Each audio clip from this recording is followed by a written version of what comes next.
देश दुनिया की सारी बड़ी खबर के सतह के सामने मौजूद दोस्तों चलेंगे। सबसे पहले सबसे बड़ी टीम आपको बताएंगे, जहां पर बिहार विधानसभा चुनाव के नतीजे सामने आने के बाद हार की समीक्षा टीम उतारने के बाद अब कांग्रेस पार्टी पूरी तरीके से गुजरात पर फोकस बनाए हुए है। दोस्तों बड़ी जानकारी सामने आ रही है, जहां पर पहली बार गुजरात में कांग्रेस पार्टी करने वाली है भारत जोड़ो यात्रा के तर्ज पर गुजरात व्यापी यात्रा, जिसमें मल्लिकार्जुन खड़गे से लेकर राहुल गांधी और प्रियंका गांधी भी शामिल होने वाले हैं। डिटेल बताएंगे कब से यात्रा शुरू होने वाली है दोस्तों और किस तरीके की हो रही है जोरदार तरीके की तैयारी के साथ में चलेंगे। एक और बड़ी अपडेट की तरफ बताएंगे कैसे बिहार में शपथ ग्रहण समारोह के साथ अपने समर्थकों ने ही भाजपा को घेरना शुरू कर दिया है दोस्तों। इसी के साथ में अमेरिका ने एक रिपोर्ट देते हुए बताया कि ऑपरेशन सिंदूर में पाकिस्तान को जीत मिला था। बताएंगे ऐसा बोलते ही कैसे नया बखेड़ा खड़ा हो चुका है दोस्तों। इसी के साथ में बताएंगे कहां पर बाबरी मस्जिद को लेकर होने वाली है मेगा रैली, जिस पर बीजेपी भड़की हुई है और चुनावी राज्य से है ये नई अपडेट। एक एक करके चलेंगे आज की सारी बड़ी अपडेट की तरफ और आने वाली सारी बड़ी अपडेट आप तक पहुंचाएंगे दोस्तों। लेकिन उससे पहले अगर आप भी मानते हैं कि गुजरात के अंदर बीजेपी को हराना कांग्रेस पार्टी के लिए इतिहास की सबसे बड़ी सफलताओं में से एक माना जाएगा और जिस दिन गुजरात में बीजेपी हारेगी उस दिन पूरे देश भर के अंदर भाजपा का किला ध्वस्त हो जाएगा। तो इस वीडियो को लाइक करके लाल बटन दबाकर चैनल को सब्सक्राइब करके बेल आइकन दबाकर कमेंट बॉक्स में लिखकर जरूर बताएगा दोस्तों गुजरात जीतने के लिए क्या क्या किया जाना चाहिए। चलते हैं सबसे पहले सबसे बड़ी ब्रेकिंग न्यूज अपडेट की तरफ, जहां पर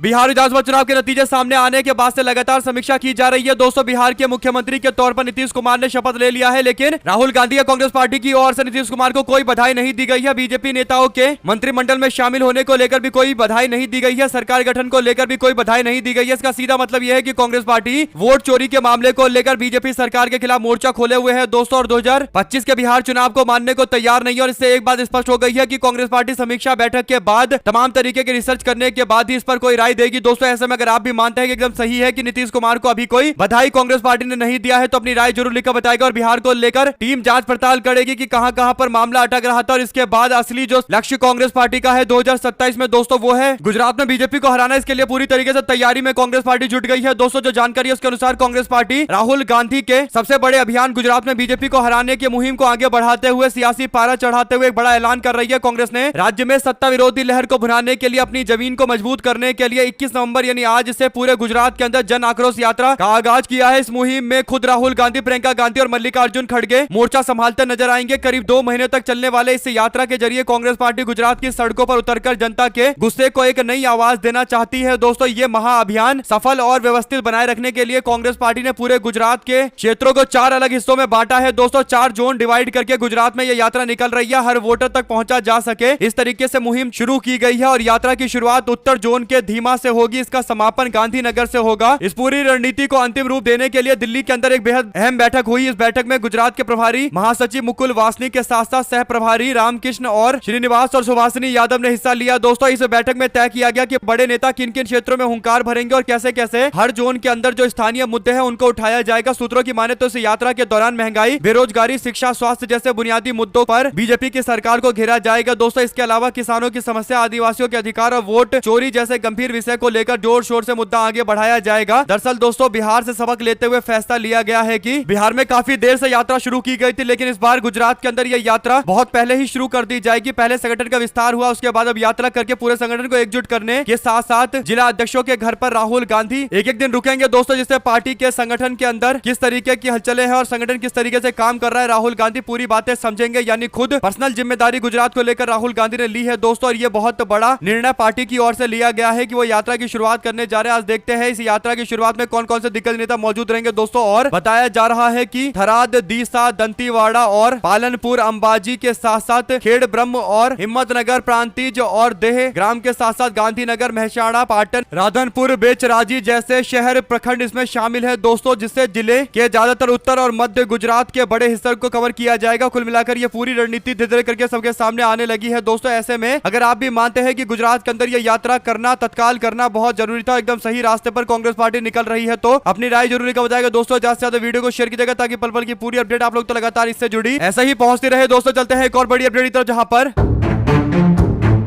पुलवामा में हमारे भारत के सैनिकों को ले जाने के लिए स्पेशल प्लेन का इंतजाम नहीं हो पाया, जिसके कारण पुलवामा में भारतीय जवानों की जान चली गई दोस्तों और वो शहीद हो गए। ऐसे में जब सवाल उठाया गया बीजेपी के गृह मंत्रालय और मिनिस्ट्री ऑफ डिफेंस से दोस्तों, तो उस पर बीजेपी के द्वारा कोई जवाब नहीं आया था। ऐसे में अब अमित शाह बिहार में शपथ ग्रहण समारोह में पहुंचते हैं तो अपने साथ में वो चार्टर प्लेन लेकर आते हैं दोस्तों। यानी जिस चार्टर प्लेन में अमित शाह आए थे वो सीमा सुरक्षा बल यानी SSB का है। यानी जो चार्टर प्लेन खरीदा गया था सीमा सुरक्षा बल के लोगों के इस्तेमाल के लिए, उसका इस्तेमाल अमित शाह कर रहे हैं दोस्तों, और अपना प्राइवेट इस्तेमाल कर रहे हैं। सोचिए, एक राजनीतिक कार्यक्रम में इनको शामिल होना था, नीतीश कुमार के शपथ ग्रहण समारोह में शामिल होना था, और इसके लिए एसएसबी का चार्टर प्लेन इस्तेमाल कर रहे हैं। दो शब्द जरूर लिखकर बताइएगा अगर आप भी मानते हैं कि पुलवामा के जवान बच गए होते अगर उनको हेलीकॉप्टर या फिर प्लेन दिया गया होता एक जगह से दूसरी जगह ले जाने के लिए, लेकिन ऐसा सुविधा उपलब्ध नहीं करवाया गया। लेकिन अमित शाह एसएसबी का चार्टर प्लेन लेकर चल रहे हैं, जो साफ तौर पर अपनी पावर का दुरुपयोग करने से जुड़ा हुआ मामला है। दो शब्द जरूर लिखकर बताएगा दोस्तों। चलते हैं एक और बड़ी अपडेट की तरफ, जिसमें जैसा ही नीतीश कुमार का शपथ ग्रहण समारोह हुआ दोस्तों, नीतीश कुमार नरेंद्र मोदी को छोड़ने के लिए एयरपोर्ट पर पहुंचे, तो इस दौरान नीतीश कुमार ने फिर से मोदी के पैर छू लिए दोस्तों। सोशल मीडिया पर फिर से वीडियो वायरल हो गया और लोग तंज कसने लगे कि चुनाव खत्म होते ही फिर से मोदी के पैर पड़ने लगे। नीतीश कुमार क्या मुख्यमंत्री बने रहने के एवज में उनको नरेंद्र मोदी का पैर इसी तरीके से छूना पड़ेगा? क्योंकि इससे पहले जब नीतीश कुमार 2024 से पहले विपक्ष के साथ में थे दोस्तों, और अलग अलग मौके पर बीजेपी के साथ में भी रहे, तो कभी उन्होंने नीतीश कुमार ने बीजेपी के नेताओं के पैर छूने के बारे में सोचा भी नहीं दोस्तों। लेकिन अब मोदी के पैर छूने पड़ रहे हैं। आप लोग इस पूरे प्रकरण पर क्या राय देना चाहते हैं लिखकर जरूर बताएगा। चलते हैं एक और बड़ी अपडेट की तरफ, जिसमें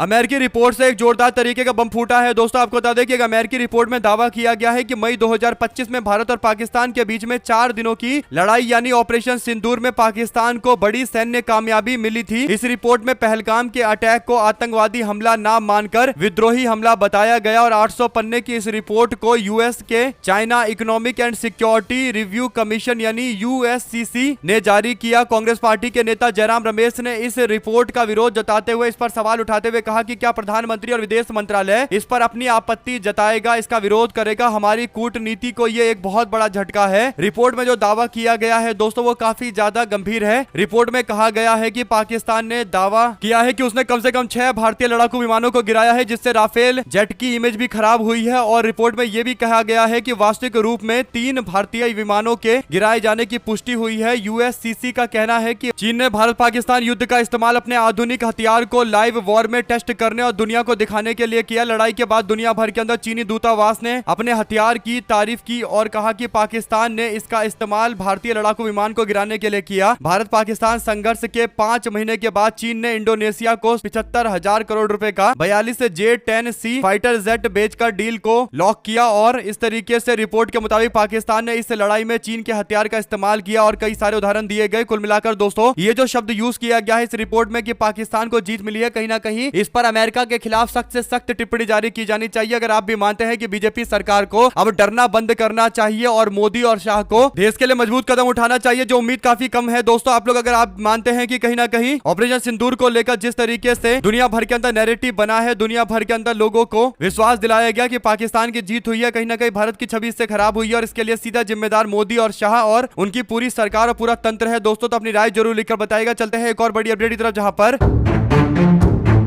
पश्चिम बंगाल में अगले साल विधानसभा के चुनाव होने वाले हैं। ऐसे में तृणमूल कांग्रेस ने 6 दिसंबर को बाबरी मस्जिद गिराए जाने के बरसी पर एक विशाल रैली आयोजित करने का फैसला लिया है। सूत्रों के मुताबिक टीएमसी का माइनॉरिटी सेल आमतौर पर हर साल यह रैली करता है, लेकिन इस बार पार्टी के टॉप लीडरशिप ने इसकी जिम्मेदारी अपने स्टूडेंट और यूथ विंग को दिया है, तो मामला और ज्यादा बड़ा होगा दोस्तों। इस बार और व्यापक आंदोलन किया जाएगा और एक तरीके से 6 दिसंबर की याद में ये एक बड़ी रैली की जाएगी, मेगा रैली की जाएगी। भाजपा के लोग इस पर भड़कते हुए कह रहे हैं कि मुस्लिम तुष्टीकरण करने के लिए ये रैलियां की जा रही है। हालांकि बीजेपी के लोग जब ऐसी ही रैलियां करते हैं तो क्या विपक्ष के लोग बीजेपी पर हिंदू तुष्टीकरण या फिर किसी और समुदाय के तुष्टीकरण का आरोप लगाता है? नहीं लगाता दोस्तों, लेकिन इसके बावजूद बीजेपी के लोग तृणमूल कांग्रेस को घेरने की कोशिश कर रहे हैं। 2 शब्द जरूर लिखकर बताएगा दोस्तों। बंगाल चुनाव और ज्यादा इंटरेस्टिंग होने वाला है। इसी के साथ में चलते हैं एक और बड़ी अपडेट की तरफ, जहां पर बंगाल के अंदर ममता सरकार ने बीजेपी के खिलाफ चौतरफा मोर्चा खोल रखा है दोस्तों। ऐसे में तृणमूल कांग्रेस के नेता कल्याण बनर्जी ने राज्यपाल के साथ में चल रही सीधी लड़ाई पर अब FIR दर्ज करवा दी है और आरोप लगाया है कि राजभवन के अंदर कई सारी ऐसी गतिविधियां हो रही है जिससे शांति भंग हो रही है। दावा किया गया कि गोला बारूद बीजेपी के लोगों को उपलब्ध करवाया जा रहा है बंगाल में राजभवन के माध्यम से, यानी राज्यपाल जिस भवन में रहते हैं राजभवन में, वहां से ये सारे हथियार वगैरह बीजेपी के लोगों को पहुंचाया जा रहा है। इस गंभीर आरोप के बाद कल्याण बनर्जी के ऊपर पहले FIR दर्ज करवाया गया दोस्तों। उसके बाद अब कल्याण बनर्जी ने भी इस पर पलटवार करते हुए अपने तरीके से गवर्नर के खिलाफ मामला दर्ज करवाया है। हालांकि संविधान के अंदर गवर्नर को पूरी तरीके से इस बात की सिक्योरिटी है कि उसकी गिरफ्तारी नहीं हो सकती दोस्तों, लेकिन सवाल सबसे बड़ा ये उठता है कि आखिर ये लड़ाई कहां जाकर रुकेगी दोस्तों, क्योंकि अगर संवैधानिक पोस्ट पर बैठे हुए व्यक्ति के ऊपर FIR दर्ज हुई है और संवैधानिक पोस्ट पर बैठे व्यक्ति के द्वारा राजनीतिक तौर पर इंटरेस्ट लिया जा रहा है, तो इसका सीधा मतलब यह है कि आने वाले दिनों के अंदर और ज्यादा बंगाल के अंदर दोनों पार्टी के नेताओं के द्वारा जोरदार तरीके का घमासान किया जाएगा दोस्तों। 2 शब्द जरूर लिखकर बताएगा। चलते हैं एक और बड़ी अपडेट की तरफ, जहां पर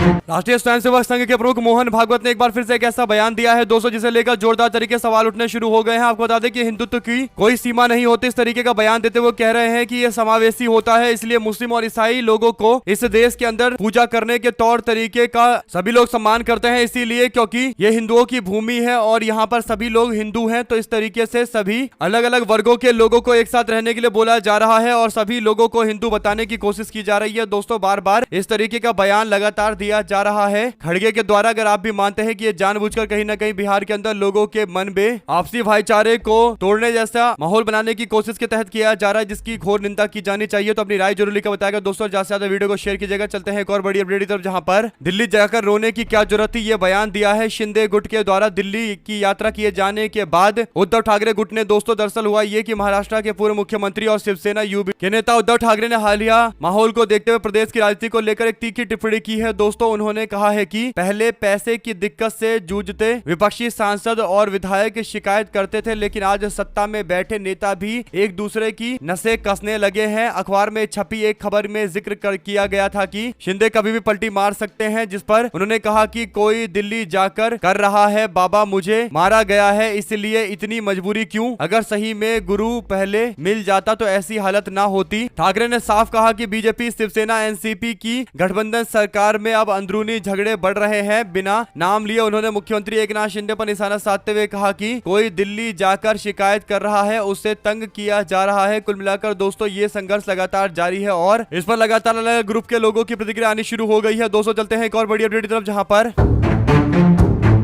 बिहार में नई सरकार का गठन हो गया है। दोस्तों मुख्यमंत्री के तौर पर नीतीश कुमार 10वीं बार शपथ ले चुके हैं। बुधवार को बीते दिन गांधी मैदान में आयोजित शपथ ग्रहण समारोह में कुल 26 मंत्रियों ने अपने पोस्ट पर गोपनीयता की शपथ ली है। दोस्तों जिसमें बीजेपी के कोटे से 14 और जेडीयू के कोटे से 8, लोजपा के कोटे से 2 और हम पार्टी और रालोमा के एक नेता को मंत्री बनाया गया है। बीजेपी ने कई पुराने चेहरों पर भरोसा जताया है दोस्तों, जिसमें सम्राट चौधरी को लेकर विजय सिन्हा और मंगल पांडे जैसे लोगों का नाम शामिल है। दोस्तों पिछली सरकार में जिस मंत्री ने बेहतर प्रदर्शन किया था, आत्मनिर्भर बिहार का सपना साकार करने में बड़ी भूमिका निभाई थी, यानी भारतीय जनता पार्टी के समर्थकों का यह मानना है कि जिन्होंने इंडस्ट्री लगाने को लेकर तमाम तरीके के बड़े बड़े कदम उठाए, उन लोगों को अलग थलग कर दिया गया और जिस व्यक्ति का राजनीति से कोई लेना देना नहीं है उसको बड़ा पोस्ट दिया गया, उसके नेतृत्व में पोस्टर डिजाइन किया गया। इससे पता चलता है कि कैसे भारतीय जनता पार्टी के नेता को लेकर लोगों में जबरदस्त तरीके की नाराजगी है। दोस्तों बीजेपी के कई पुराने चेहरों पर बीजेपी भरोसा नहीं जता पा रही है और उसमें एक नाम इनका भी है, नीतीश मिश्रा का नाम है दोस्तों, जिनको अच्छा खासा समर्थन जनता ने दिया था और अपने उद्योगों के नाम पर ही उनको बड़ी जीत मिली थी दोस्तों। हालांकि बाद में उन्होंने पलटी मार दी। दो शब्द जरूर लिखा बताया। चलते हैं एक और बड़ी अपडेट तरफ, जहां पर बिहार में नई सरकार के गठन के बीच बड़ी अपडेट सामने आई है दोस्तों। अपडेट ये है कि अब उत्तर प्रदेश के अंदर भी असदुद्दीन ओवैसी चुनाव लड़ने को लेकर बड़ी तैयारी कर रहे हैं। उत्तर प्रदेश के विधानसभा चुनाव को लेकर रणनीति तैयार की जा रही है। अखिलेश यादव जहां पिछड़ा दलित अल्पसंख्यक यानी पीडीए पॉलिटिक्स के जरिए उत्तर प्रदेश की राजनीति को साधने की कोशिश कर रहे हैं, तो एक बार फिर भारतीय जनता पार्टी को पछाड़ने के लिए ये रणनीति जहां पर एक और उत्तर प्रदेश के अंदर गांव में नजर आया, तो उसके बाद अब लोगों ने इस पर अपनी प्रतिक्रिया दी है दोस्तों। ये माना जा रहा है कि जल्द इन बातों को लेकर चर्चा होने वाली है दोस्तों। उत्तर प्रदेश के विधानसभा चुनाव को लेकर रणनीति तैयार की जानी शुरू हो गई है। मायावती असदुद्दीन ओवैसी एक बड़ा फैक्टर साबित होंगे दोस्तों। मायावती जहां एक बार फिर से अपनी परंपरागत दलित समाज के लोगों के वोट को अपनी ओर आकर्षित करेंगी, तो दूसरी ओर असदुद्दीन ओवैसी ने बिहार चुनाव को लेकर 5 सीटें जीतने और बिहार में भी पुराने समीकरण को ध्वस्त करने का फैसला लिया है दोस्तों। एआईएमआईएम ने साफ तौर पर कहा कि बिहार में वो 24 सीटों पर मजबूत थे, तो 24 की 24 सीटें लड़ गए। इसी तरीके से 28 पर या उससे ज्यादा 48 सीटों पर अगर गठबंधन में सहयोग करने का मौका नहीं मिलता तो फिर अकेले चुनावी मैदान में उतरेंगे। यानी असदुद्दीन ओवैसी ने अपने तरीके से एकदम क्लियर बोल दिया है कि वो इतनी जल्दी सीट बंटवारे को लेकर पीछे हटने वाले नहीं है। सीट बंटवारे में उनकी पार्टी 48 सीटों पर दबदबा रखती है। इसके मद्देनजर ही आगे कोई निर्णय लेगी। अब देखते हैं दोस्तों इस पर समाजवादी पार्टी की ओर से क्या बड़ा निर्णय लिया जाता है, क्या बड़ा फैसला लिया जाता है, क्या ओवैसी की पार्टी के साथ गठबंधन किया जाएगा। जो भी जानकारी आएगी आप लगातार पहुंचाते रहेंगे। चलते हैं एक और बड़ी खबर की तरफ दोस्तों, जहां पर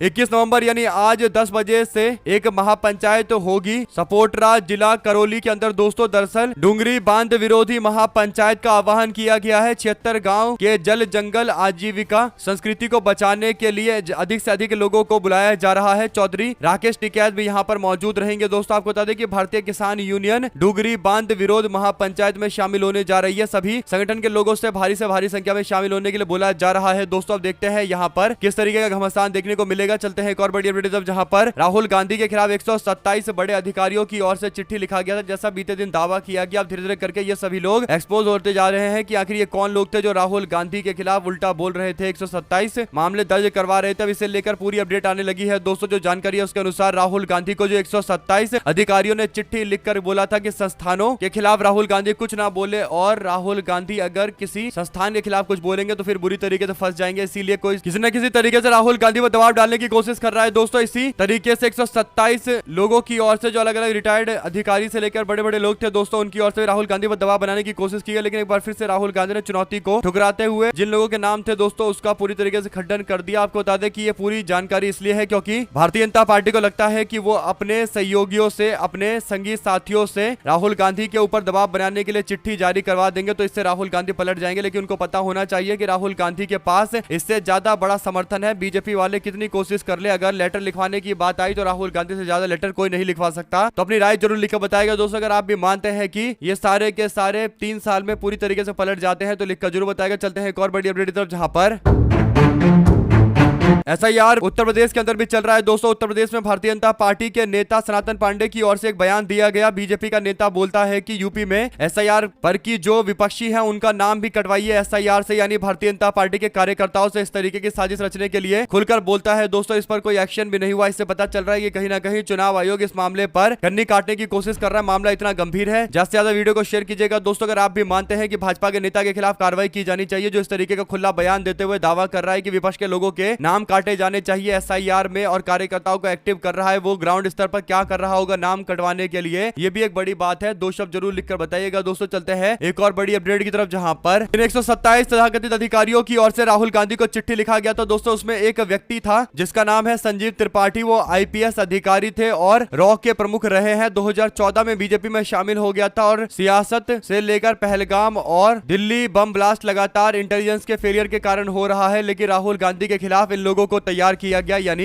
इन सब लोगों को अपने कार्यकाल में जो भारत के अंदर अटैक हुआ था उसका एक्सप्लेनेशन देना चाहिए, बताना चाहिए कि कहां कहां पर चूक हुई है। लेकिन ये बताने की जगह खुद से इस पूरे मामले पर कोशिश की जा रही है कि भोला भाला और बुद्धिजीवी बना जाए। लेकिन सबको पता है दोस्तों कि इन सबके इतिहास है और ये जब अधिकारी खुद इतने बड़े बड़े कांड में फंसे पड़े हैं तो इन पर कोई भी जिम्मेदारी नहीं है, या फिर यूं कहिए कि इनका थोड़ा भी मोरल तरीके का कोई अधिकार नहीं है कि वो ज्ञान दे। आप लोग कमेंट बॉक्स में अपनी राय जरूर लिखकर बताएगा। इसके तरह अगर आप लोग कुछ और कहना चाहते हैं दोस्तों तब भी लिखकर जरूर बताएगा। चलते हैं एक और बिग न्यूज अपडेट की तरफ जहां पर बिहार विधानसभा चुनाव के मद्देनजर मनेर से तकरीबन 35,000 के वोटों के अंतर से चुनाव जीतने वाले आरजेडी के नेता एक बड़ा दावा करते हैं। भाई वीरेंद्र कहते हैं कि 35,000 वोट हर ईवीएम में पहले से ही मौजूद था। इस तरीके के समीकरण सामने आए हैं। अब इस पर जवाब देना पड़ेगा दोस्तों। क्या जवाब आएगा ये भी एक बड़ी बात रहेगी। आप लगातार अपडेट पहुंचाते रहेंगे। चलते हैं एक और बड़ी खबर की तरफ जहां पर तेजस्वी यादव के बिहार की नई सरकार के शपथ ग्रहण समारोह में शामिल नहीं होने को लेकर अब केंद्रीय मंत्री चिराग पासवान ने उन पर निशाना साधते हुए कहा कि वे नेता प्रतिपक्ष रहे हैं, मैंडेट मिले हुए कई दिन हो गए, सरकार बन गई, अन्य शपथ समारोह में आने के लिए तैयार हो गए, लेकिन कई दिनों से मीडिया के बीच भी नहीं आए। तेजस्वी यादव और मीडिया के साथ साथ पब्लिक के सवालों का जवाब देने के लिए उनको आना चाहिए। शपथ ग्रहण समारोह में तेजस्वी यादव को आना चाहिए। ये एक आधिकारिक कार्यक्रम है, इसका कोई बीजेपी या फिर किसी दूसरी पार्टी से कोई लेना देना नहीं है। ऐसे में दोस्तों शपथ ग्रहण समारोह में तेजस्वी यादव की अनुपस्थिति के बारे में आपकी क्या राय है दोस्तों? अगर आप भी मानते हैं कि तेजस्वी यादव अच्छा है कि नहीं आए, क्योंकि अगर तेजस्वी यादव उपस्थित रहते तो माना जाता कि चुनाव के नतीजों को पूरी तरीके से विपक्ष ने मान लिया है। लेकिन राहुल गांधी ने पहले ना तो बधाई दी ना ही अब तेजस्वी यादव पहुंचे हैं बधाई देने के लिए दोस्तों। और आप लोग अपनी राय जरूर लिखकर बताएगा और ज्यादा से ज्यादा वीडियो को शेयर कीजिएगा। चलते हैं एक और बड़ी अपडेट की तरफ जहां पर